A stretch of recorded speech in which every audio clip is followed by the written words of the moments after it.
Sumainyo ang Panginoon. At sumaiyo rin. Ang mabuting balita ng Panginoon ayon kay San Mateo. Papuri sa iyo, Panginoon.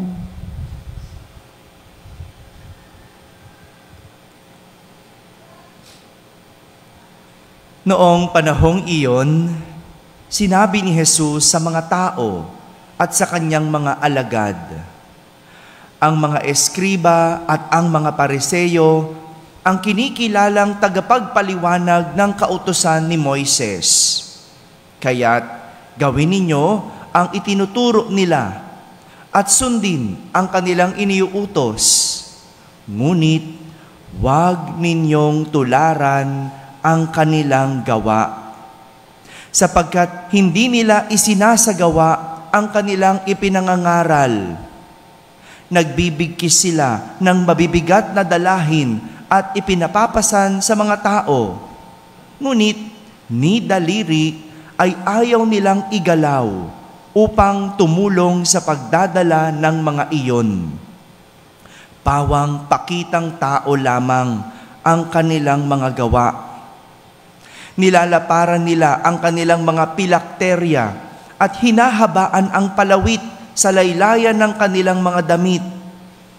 Ang ibig nila'y pagpugayan o ipagdangal sa mga piging at ang tanging luklukan sa mga sinagoga. Ang ibig nila'y pagpugayan sila sa mga liwasang bayan at tawaging guro. Ngunit kayo, huwag kayong patawag na guro, sapagkat iisa ang inyong guro at lahat ay inyong kapatid. At huwag ninyong tawaging ama ang sinumang tao sa lupa, sapagkat iisa ang inyong ama, ang amang nasa langit. Huwag kayong patawag na tagapagturo, sapagkat iisa ang inyong tagapagturo, ang Mesiyas. Ang pinakadakila sa inyo ay dapat maging lingkod ninyo. Ang nagpapakataas ay ibababa, at ang nagpapakababa ay itataas. Mga kapatid, ang mabuting balita ng Panginoon. Pinupuri ka namin, Panginoong Jesucristo. Magsiupo po ang lahat at makinig sa humilya. Isang magandang umaga po sa inyong lahat. Magandang umaga rin sa mga nasa barangay na nakakapakinig ng ating banal na misa, sa lahat ng mga nasa tahanan at may sakit na nagsisimba via online, sa lahat ng mga nasa abroad, sang magandang araw po sa inyong lahat. Kasama kayo sa aming banal na pagdiriwang dito sa ating parokya. Kahapon, naalala nyo pa?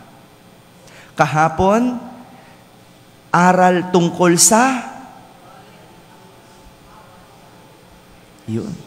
mercy o awa ng Diyos ang ating pinag-aralan o ang tinuro sa atin ni Jesus sa ating ebanghelyo.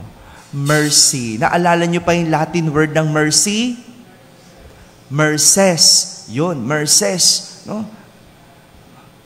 Ngayong araw na ito, aral naman tungkol sa pagpapakumbaba. Ang nais ituro ni Jesus sa mga tao at sa mga alagad. Pagpapakumbaba. Pakisabi nga po. Ginamit ni Jesus ang halimbawa ng mga pariseyo at eskriba para ipakita ang hindi nila dapat ginagawa. Ulitin ko. Ang hindi nila dapat ginagawa. Alam nyo, naalala ko pa nung bata kami, pinagbabawalan kami ng aking tatay ko na kumain ng street food. Nak, huwag kayong kakain ganyan, ha? Kasi daw, maari daw kaming magkasakit. Kasi hindi namin alam kung paano ito niluto o saan ito galing. Ganon, para hindi kami bibili ng street food, sa baunan namin, nandun na yung pagkain namin. Walang pera, Bukod sa walang pera, no? Hindi kami binibigyan ng pera, nandun na. Kung kailangan namin candy, may candy sa baunan. Kung kailangan mo ng juice, merong juice. Parang nandun na. Lagi. No? Bawal, wag. No? Hindi ba ganyan kung minsan, kapag tinuturuan tayo, ipinapakita sa atin kung ano ang hindi dapat gawin. No? Ganun ba kayo? Magturo sa mga anak nyo? No? Anak, pag hindi ka nag-aral, hindi ka magkakaroon ng magandang buhay. Di ba ganon? No? Anak, no? Pag nagmura ka, nako, yung bibig mo, sisilihan. No? Di ba? Lagi ganon yung kung ano yung hindi dapat. Pero ang hindi ko maintindihan, kung ano ang bawal, siyang masarap. Tama ba? Kapag sinasabing, huwag mong gawin yan, yun naman ang ginagawa. Diba? Hindi ko alam ba't ganun. No? Ganun din po ba kayo? No? Pag kung anong sabihin, yun naman ang masarap gawin. No? Yun naman nakakaakit gawin. Para bang walang thrill? Pero dito ko din naisip na mas lalo tayong nasusubok kapag ganito ang sitwasyon. Kung anong sinasabi, siyang dapat nating gawin. Doon tayo nasusubok. Kaya nga siguro, ito yung paraan ni Jesus para ituro sa kanyang mga alagad kung ano ang pagpapakumbaba. Kung ano ang hindi ito. Iyon ang pagpapakumbaba. Hinalimbawa ni Jesus ang pagbibigkis ng mga Pariseo at Eskriba ng mabibigat na dalahin. No? Pinapapasan nila sa mga tao. Pero, ayaw naman nilang tumulong magbitbit. Kumbaga, pinabubuhat sa inyo. O, buhatin nyo to. Dalhin nyo to. Bitbitin nyo to. Pero sila, ayaw magbitbit. Parang utos ng utos, pero siya, hindi kumikilos. May kilala ba kayong ganon? Hello? May kilala rin ako ganon eh. No? Akala ko naglilingkod sa atin. No? Utos ng utos, itong gagawin, ito dapat ang mga programa, ito dapat ang susundin. Pero pagdating doon sa programa, wala. Palautos. Pag hindi nasunod, nagagalit. No? Hinalimbawa pa ni Jesus, ang ibig ng mga Pariseo at Eskriba, pagpugayan sila sa liwasang bayan at tawaging guro.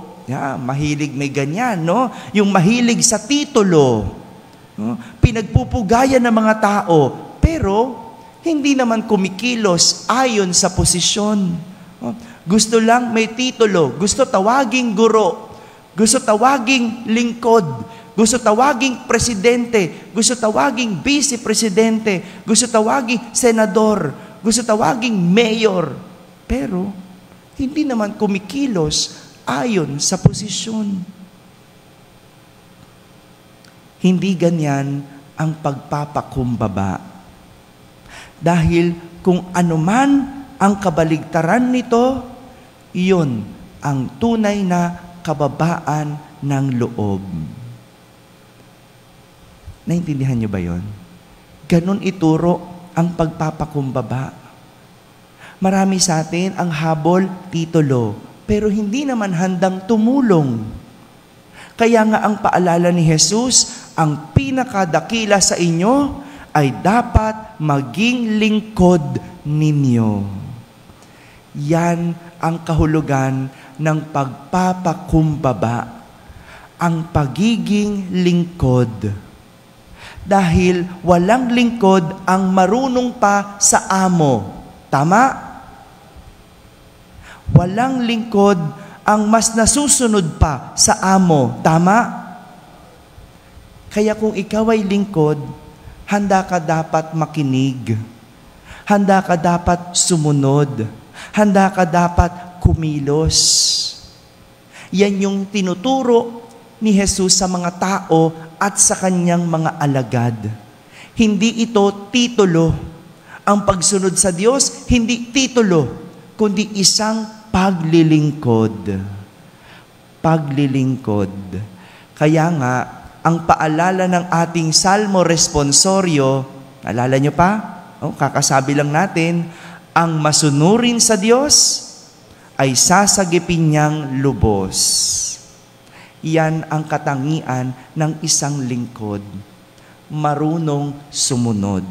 At kung marunong kang sumunod, yan ang pagpapakumbaba. Kaya nga, kapag ako ay tumatanggap ng mga lingkod ng simbahan, ang una kong tanong, marunong ka bang sumunod? Kasi maraming lingkod sa simbahan, hindi marunong sumunod. Gusto sila ang nasusunod. Sila ang pinakikinggan. Sila ang sinusundan. Meron bang ganong lingkod? Meron bang ganon? Kaya itinatama ko Pag tinatama mo, galit. Kaya doon mo makita, hindi lingkod. Gusto lang titulo.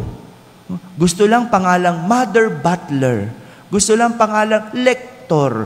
Gusto pangalan kolektora. Choir. Di ba? Lay minister. Altar server. Lahat. Pero ang tunay na pagdilingkod wala sa titulo, kundi nasa pagsunod. Mga kapatid, ang pagpapakumbaba ay katangian ng isang lingkod. Kung ang isang tao ay nagpapakilalang lingkod, hindi yan totoo. Sapagkat walang lingkod ang pinangangalandakan ang kanyang ginagawa o titulo. Dahil ang lingkod, kahit kailan, hindi hambog. Amen? Amen.